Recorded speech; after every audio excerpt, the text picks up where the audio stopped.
Hi everyone and welcome back. Well, I finally finished my 3-ring junk journal and I'm really excited to show you the final product. It's taken me a while, but I managed to finish it. So I had started off getting into junk journaling from watching Kittywitty Papercraft, Amy she has a YouTube channel, which I'll put a link to. And I took her class. She has a class on how to make a junk journal out of little golden books and how to sew in signatures and that type of thing. And I thought I would get started with junk journaling by doing the 3 rings first and then try the signatures. Well, I've ended up trying them both and I love them both. So I do have I have a signature junk journal in my Etsy shop currently, and I'm having a 20% off sale. So if anybody's interested, it goes till December 2nd. So I do have a Christmas journal that I ended up trying and got into the shop. And then in the meantime, I've been working on this floral themed journal. And this is going to be for myself. This is actually, I'm going to use this for sort of like a gratitude or happiness journal. So, when you have every day, I want to try to write something down that makes me happy. So, or if you hear like a good quote or something, I'm going to put that in there, or just a happy thing that happens to you. Those random things that can happen that just like put a smile on your face. So I thought this would be a great journal to use that for. And it's nothing formal. I can just kind of write on whichever page I want to write on. And just the pages are all my favorite colors. My favorite theme is I love flowers. So I'm really happy with the way this turned out. So I've talked a little bit about the cover before. This was a journal, an old journal that I repurposed. And so I really liked this kind of buffalo check blue front of the journal. And I trimmed off the front and the back to turn it into a ring journal. And then I added some scrapbook paper to kind of finish off the edges.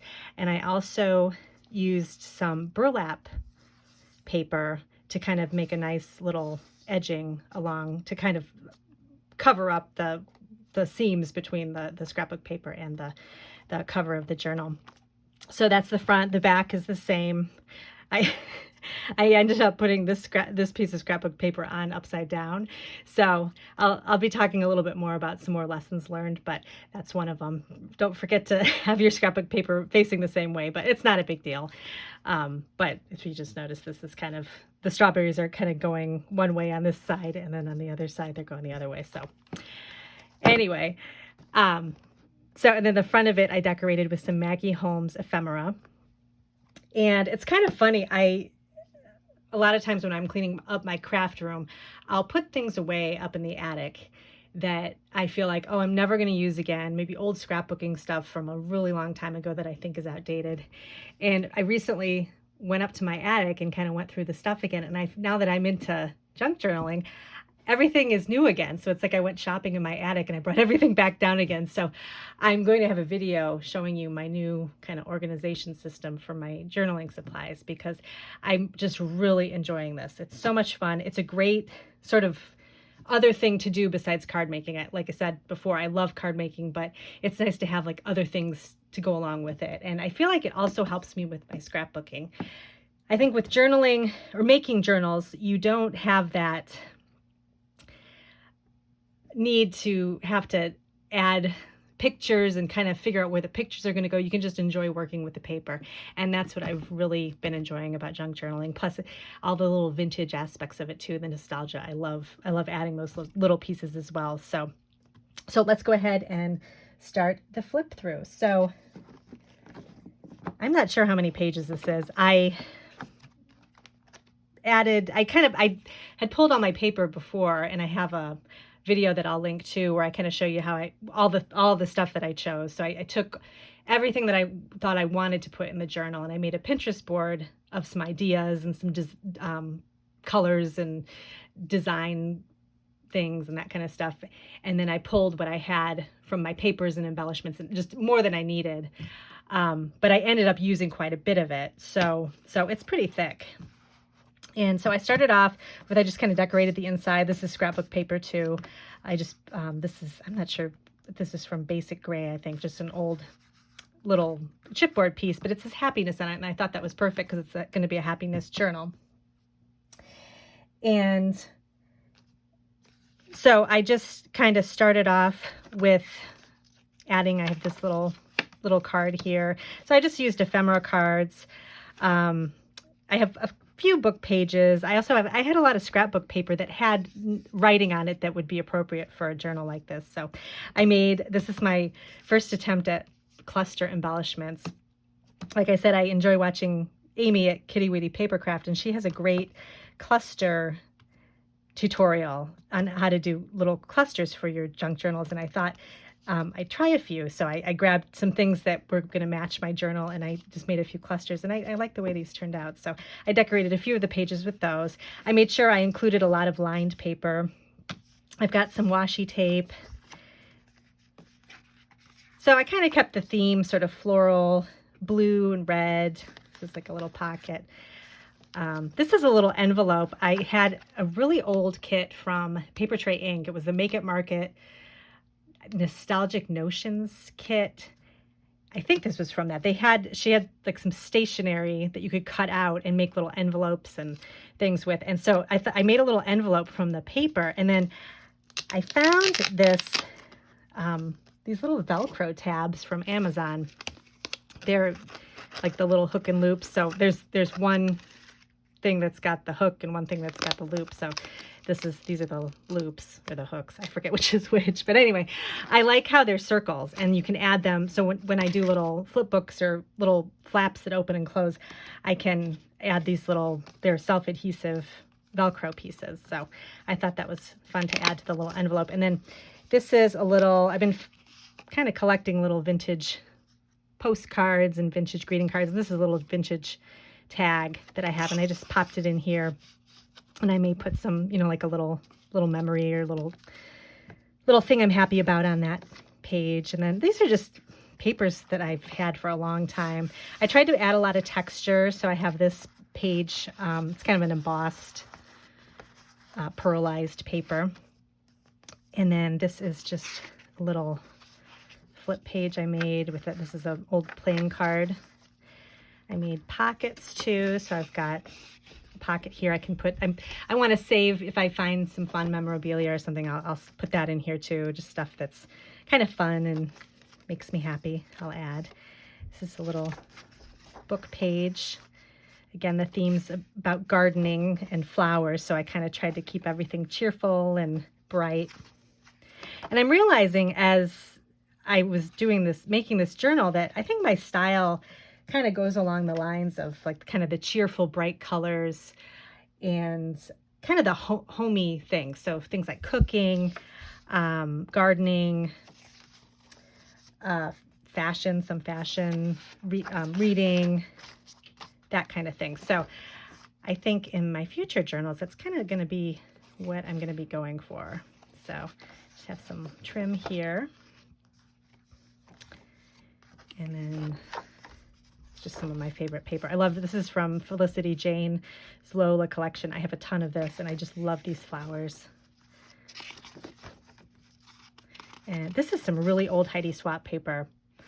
And I took apart all my paper pads, my large 12 by 12 paper pads, and it's really helped me see what I have. And I was able to use some of my really old papers. So that was a piece from that. It's a little cluster I made with a kind of a modern looking doily and some, I think this is Maggie Holmes. This is a piece of journal paper from the actual journal that I made this book from. So I saved those pages and I put some in too.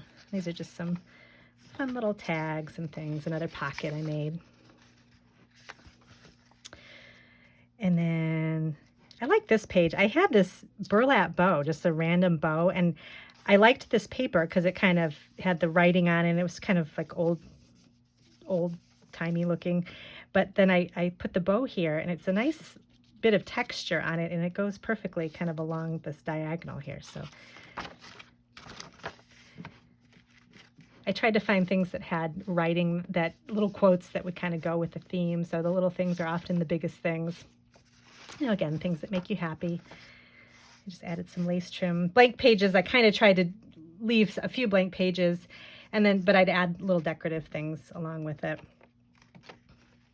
This is, I've been discovering printables on Etsy, and this is from KB and Friends, who they have some of the best printables. Lots of book pages and kind of nostalgic looking images. And so I've ordered a couple of things from her that I have saved, and I thought this would kind of go with the nature theme. It's a picture book with like a little, this was actually 2 different pages that I glued together, so it's got a little song on the back. And then this is just some, I think, Hobby Lobby paper, but I thought that went really well. It's just a piece of vellum. This is a really old piece of vellum that I had. And then this is just a acetate piece from Maggie Holmes that I adhered to this journaling page, so I can kind of write around it and then have this gather memories kind of sitting there. And then this is some more Maggie Holmes paper with a library cards. I can write some more happy memories on there.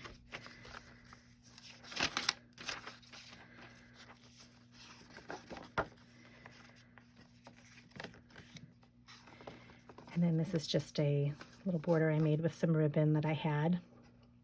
That really thick, let me show you this. This is Scor Tape. I have a lot of different sizes of it, but this really thick kind, I'm not sure, it doesn't say the measurements of it, but it fits the thicker ribbon perfectly. So you can just run it right along a piece of ribbon, and it has the perfect amount of adhesive that you need to add to, like if you want to add a little border or something. So I actually made up a few pieces of ribbon and just put the adhesive on the back of it and didn't take off the backing paper. And so I have it available if I want to make some more pages. This is a fun envelope I found in, it was like a dollar for a pack of 5 of these. It's like a lacy envelope that unfolds with a little piece of paper inside of it. And this was, I think it was at Joann's, just in those little dollar spots. Those are good places to look because you never know what you might find that would be good for pages like this. So I thought this was fun, and I just added the little moments foam sticker on it, and I can add some more happy memories. And this is just a cute little playing card with some more, just some paper I really like. This is some more of the strawberry paper that was on the front. I'm not sure where I got this, and I don't have any more pieces left. I only have like a couple of little strips, and I really like the paper. So next time I need to keep track of where I get all of my paper. But I'm pretty sure this was the Hobby Lobby, just kind of the loose paper. And I just have a little bird from Maggie Holmes I decorated down there. This is a greeting card, and I got this idea from Kittywitty Papercraft. She did this cute thing where she talked about making pockets out of these old vintage cards where you can tape off the sides, and then, because they unfold, and then you can make 2 pockets with it. So I thought that was a great idea. So I just have a paper clip here to keep it closed so it doesn't get bent. But I don't know, I may remove it, but for now I'll just keep it there just in case.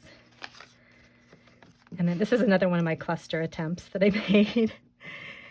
So, and this is a paper bag. This is another one from the dollar spot at Joann's. These kind of wood grain looking paper bags. I thought those would be nice. They were in pastel colors. So I got a pack of those for like $1 or something. Well, this is just a cute little card that said happy memory on it. So I thought that was cute. I glued that to this piece of grid paper. And then just some more pages.